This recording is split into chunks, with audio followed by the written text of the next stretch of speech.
पिछले हफ्ते आज ही के दिन हमास ने इसराइल पर हमला बोला।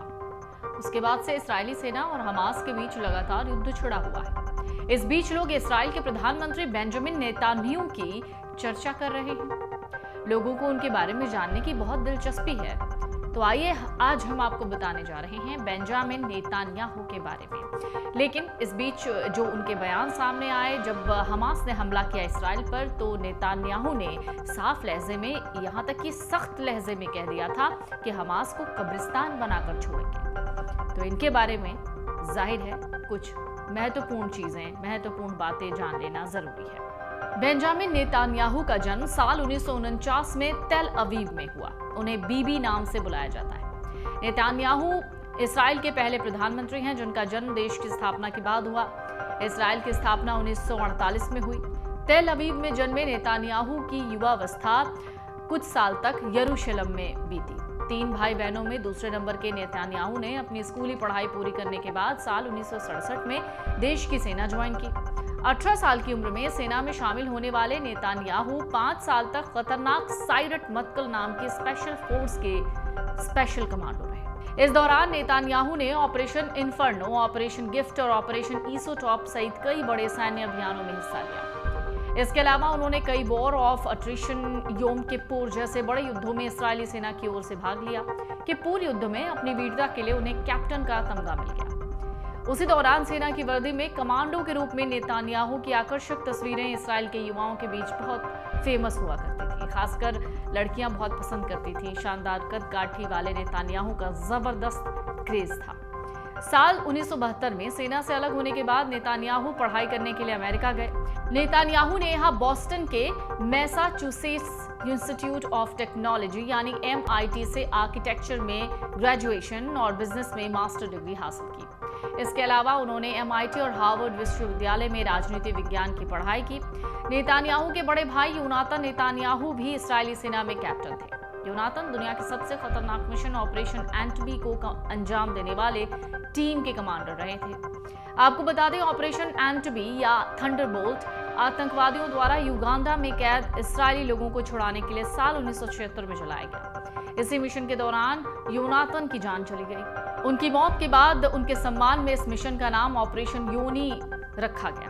पढ़ाई पूरी करके नेतान्याहू वापस लौटे। भाई योनातान की याद में योनातान एंटी टेररिस्ट इंस्टीट्यूट बनाया। नेतान्याहू पर भाई की मौत का बेहद गहरा असर था। यहीं से उन्होंने आतंकवाद से लड़ाई का दृढ़ संकल्प ले लिया। इसके बाद उन्होंने राजनीति का रुख किया और लिकुड पार्टी से नेसेट के सदस्य यानी सांसद बन गए। साल 1993 में नेतान्याहू लिकुड पार्टी के प्रमुख बन गए। 3 साल बाद ही 1996 में अपनी जबरदस्त लोकप्रियता के चलते वो सबसे कम उम्र में देश के प्रधानमंत्री की कुर्सी तक पहुंच गए। नेतान्याहू ने निवर्तमान लेबर पार्टी के उम्मीदवार शिमोन पेरेज को चुनाव में करारी शिकस्त दी। हालांकि 3 साल बाद ही 1999 में हुए अहम आम चुनाव में उन्हें लेबर पार्टी के उम्मीदवार एहूद बराक के हाथों हार का सामना करना पड़ा। इसके बाद उन्होंने प्राइवेट सेक्टर की ओर रुख किया। हालांकि वो ज्यादा दिन तक राजनीति से दूर नहीं रहे। साल 2002 में फिर वापस लौटे और प्रधानमंत्री एरियल शेरोन की सरकार में विदेश और वित्त मंत्री का प्रभार संभाला। 2009 में हुए आम चुनाव में वो गठबंधन सरकार में दूसरी बार प्रधानमंत्री बने। साल 2013 के चुनाव में पूर्ण बहुमत के साथ तीसरी बार प्रधानमंत्री की कुर्सी तक पहुंचे। सालों तक प्रधानमंत्री रहने के बाद भी उनकी लोकप्रियता कम नहीं हुई।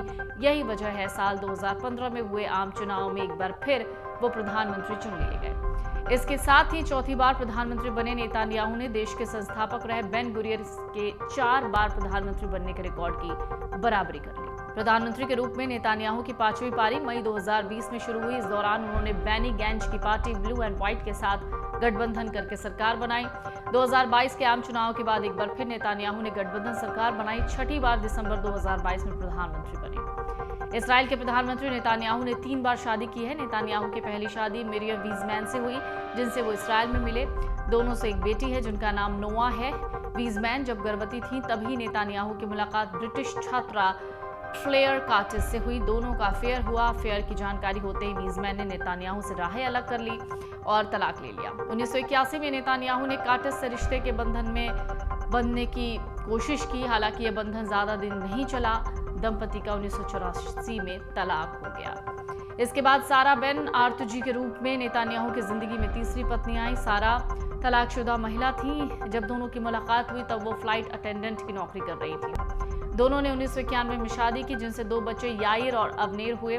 नेतान्याहू कई भाषाओं के जानकार हैं। उन्होंने हिब्रू और अंग्रेजी में कई किताबें लिखी हैं, जिनका अनुवाद रूसी, फ्रेंच, अरबी, जापानी जैसी भाषाओं में भी हुआ है। दरअसल नेतान्याहू की बात इसलिए चल रही है क्योंकि वो इजराइल के प्रधानमंत्री हैं। इसके साथ ही एक सख्त प्रधानमंत्री जिसने साफ लहजे में कह दिया कि जिसने भी इजराइल पर हमला किया है उसे नेस्तनाबूद कर देंगे। अमर उजाला अब आपके टीवी पर भी। अपने स्मार्ट टीवी पर YouTube पर सर्च करें अमर उजाला, चैनल सब्सक्राइब करें और देखें ताजा खबरें, वो भी HD क्वालिटी में। और हाँ, बेल आइकन दबाना ना भूलें ताकि हर खबर हो आपके घर। अमर उजाला, निष्पक्ष, निर्भीक, निरंतर।